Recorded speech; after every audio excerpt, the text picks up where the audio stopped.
Hello, this is Gene Storlie.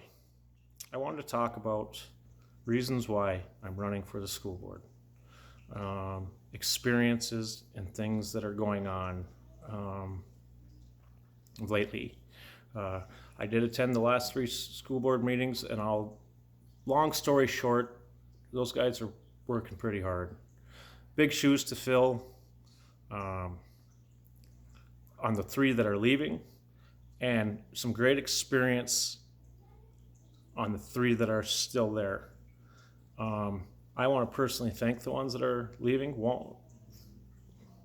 for the hard work they did. They say the school board is a thankless job. I don't know that. I mean, I think if you're improving something, even if our public criticizes for you, that thanks would be enough for me. I shouldn't say for the people that are leaving, but for me it will, because I'm sure if I am elected, I will be criticized. There's already people criticizing me for running. I learned from watching these school board meetings, watching the staff interact with the school board, watching the community, that school board needs someone like me. I am a person that doesn't back down. I won't back down from the administration, the teachers, the students. My job is, if elected, wouldn't be to do that. It would be to stand up for what's best. I may not always know what's best, but I will look for the advice to help guide me to what's best. And I have of lately. A lot of you will know that I've reached out to you. I've asked a lot of you for questions. I've messaged ex-school board members and current school board members and asked for advice, and they've given me wonderful advice, great advice. And a big one would be the budget, especially from past members from a while back when the budget was messed up. It looks to me that it's in a pretty good place right now. I know if elected, I'll stay on top of that, keep it where we're not in the red, as best as I possibly can. I was also informed by some parents of ex-students of the education system in general at Greenway, of its weaknesses, of its strengths. I'll do my best to, if elected, to make those weaknesses, turn them into strengths, and really build those strengths that are already there so much higher. But that would have been one other major concern with parents, is the education system. It's just a concern that, well, for example, a certain parent told me about their kids that were up in the higher, if not highest, graduating student of their class, and they still had to take basic math when they entered college. I don't know where there's the issue is. I will do my best to look into it, to improve it, and to help it. And I'm not pointing fingers at anyone, so that's not what I'm doing here. I'm just saying that's a concern that it has been talked to me by a lot of parents and students. Distance learning was another one, and gosh, that is a tough one. That's a hard one, because no one was prepared for this. No one completely understands this. I have to be who I am, and I'll say I'm not going to believe all the stats that are behind it. I don't think it's the numbers are fudged. We live in a society right now where honesty is few and far between. And I hope that changes. I know you tell you one thing, that me being on the school board, you will see honesty. You will see truthfulness. You will see if I make a mistake that I will admit to it and I will stand up for that. But distance learning it's a tough one. In November, right before the election, I was asked to attend a virtual meeting for the teachers. And that was one question that I was asked. What would I do if I had the power to influence or change or put teachers back in school or send them home and have them distance learn? And I just said the truth. I said my feelings and I spoke from my heart. And that is this. We cannot live in fear. This world, by everything that's going on, has caused our students, our community, our teachers, our parents to live in fear.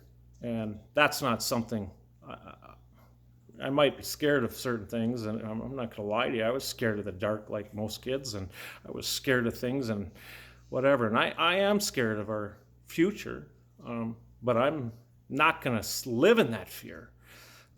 But mine would we do what for distance learning, for those kids. I understand it's difficult. I couldn't do it. I squeaked by as a student as it was, but I don't think I would have. Well, that's because I didn't apply myself very much. Maturity sometimes hits people a little later in life. And I'm 46. I think it hit me when I was 43 or 42. It was something like, I'm just kidding, but it definitely hit me later in life. With the distance learning, we can't live in fear. Those teachers, the teachers when I was a kid, there was a few of them that made a blink of an eye, split second, a couple minute, whatever difference that they said that they had with me that changed my life forever. I won't name the teacher, but she pulled me out in the hallway and smacked me across the face and said, and it wasn't, she didn't assault me or anything. It was get my attention, and said, Gene, if you don't get I won't use the language, you're going to be digging ditches for a living. That teacher, that was my senior year. That teacher sent me stuff when I was stationed in Haiti, overseas in Haiti. Sent me and talked with me, wrote me letters. That same teacher cried to my mother when I was in 7th grade, when I had the highest vocabulary test out of everyone in 7th grade. She called my mother crying. Those are things that if I was at home, distance learning, those moments would have been taken from me. You as a teacher have the beautiful thing to help mold minds. But if you're a good teacher and can connect with that child, you're not just teaching them a subject, you are inspiring them for a lifetime. And you're not going to do that in virtual and distance learning. You're just not. Those are the things that people talked about me, and those are things that I really would like to help with. But when it comes down to really what and I will help with those things, and they are dear to me, but I'm running because the indoctrination of our children in the school system. You can all sit there, which some people attack me for saying that in my post. It's happening. It's happening in our country everywhere. Denying it is not fixing it. We cannot live in a society where somebody feels they have the right to influence our child politically, sexually, faithfully, in any way. And I've asked repeatedly to many people, and they've said to me that you're not going to be able to change that, Gene. There's nothing you can do. Bull, I'm going to try very hard. I'm going to do it as hard as I possibly can. And I'm not saying that anyone is wrong in this aspect. I mean, I can't, that it's a system that's been created through over time that has become the norm. Teachers have been influenced that the liberalism is the right way. So they got into the education system and were influenced in school, high school, junior high, and high school, college. And it's gotten to that way that they just think it's the way of life. And it's not. It's not their job to influence our children on their political choices, on their faith, on their sexual orientation. That being said, that to me is not politics. That is indoctrination of your beliefs or influence of your beliefs. But some of you will say, yeah, it's politics. Well, okay. I honestly will fight just as hard to keep my politics out of school. And that's the truth. I don't want my child to be influenced in any way or form, even in the form that I believe is correct. That is not a place in a public school for it to happen. I also want to run because my life experiences, I was 10, 11 different schools before I graduated. I truly only went to Greenway 7th and 8th grade, and then I came back my junior and senior year. In those 4 years that I attended Greenway, I learned what a good teacher was. I learned what a good friend was. I learned what an awesome community was. But I also learned in those other years that I wasn't here what a terrible school system was.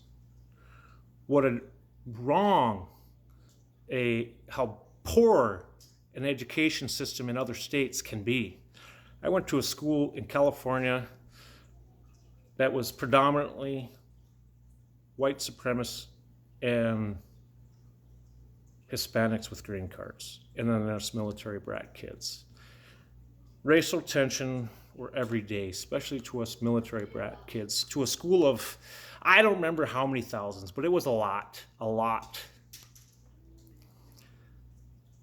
There was 20 black kids, and they were all my neighbors because I was a military brat kid. They were attacked for the color of their skin daily. I saw that, and that's just intolerable. I am so thankful that my children were by choice, at least my son. Maya came later, but Austin, we bought our house. I took the jobs that I took on one thing, that my child was going to go to Greenway. That was it. That's how we did everything. We just made our decision. And that's how much I love my school. I'm not going to bleed green and paint my face at hockey games like some of you. I'm not going to chant like Art does at a hockey game, but I still bleed green. I still love this community, and I still love the future of it. That school in California that I attended, that the racial tensions were so bad, I did learn a lot from there. I learned that you might have 1,500 or 2,000 kids in your class alone. but you don't learn to have any friends in a situation like that. At Greenway, you become friends with the whole school. Well, at least when I was there, it was just at Greenway High School. It was the 9th through 12th. For most part, I knew all those kids. Didn't know them personally, but if I knew them enough to know their name, I knew them enough to know what they were, if they were in sports or if they were in band or if they're, we were a family. And that's what I want to see again at Greenway, a family. Now, I guess I said that I wouldn't talk about politics, but I guess I'm gonna a little bit. This country is something that I love very much. I served, my father served, my grandparents served, my aunts and uncles served. This country is very important to me. You may not or may like who I guess is elected our president. I know one thing, I will do the best I can to support that. A lot of you know from my politics, I'm ruthless. I'm ruthless because I'm right on what I'm ruthless about. You attack, I will attack back. I won't back down. But you may not like my politics, so be it. I'd rather be elected for what I stand for, or not be elected for what I stand for, than to be elected and you not even know anything about me. And that is so common as someone running for a public position, that they don't express or show you who they are until it's too late. Well, who I am is this person sitting right here telling you can shove it if you don't like me. You can vote for me if you want to. I really, on that point, don't care. But the politics that I'm going to talk about is the censorship that's going on in our country. Half the country is being censored by Apple, Google, Facebook. They are limiting our freedom of speech, our freedom of choice, our freedom of who we elected to. It's ridiculous. And the reason I'm talking about this politics side is because it has to be in our school too.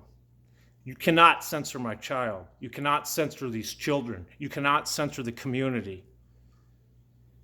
And that has to stop.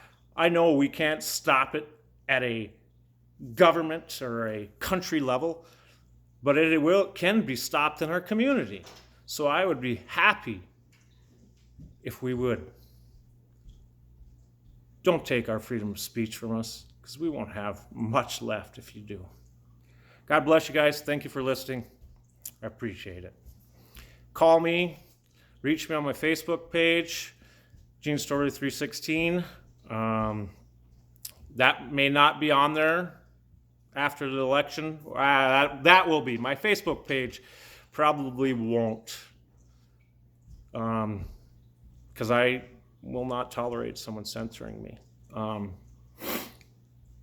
Those of you who want to get a hold of me, please.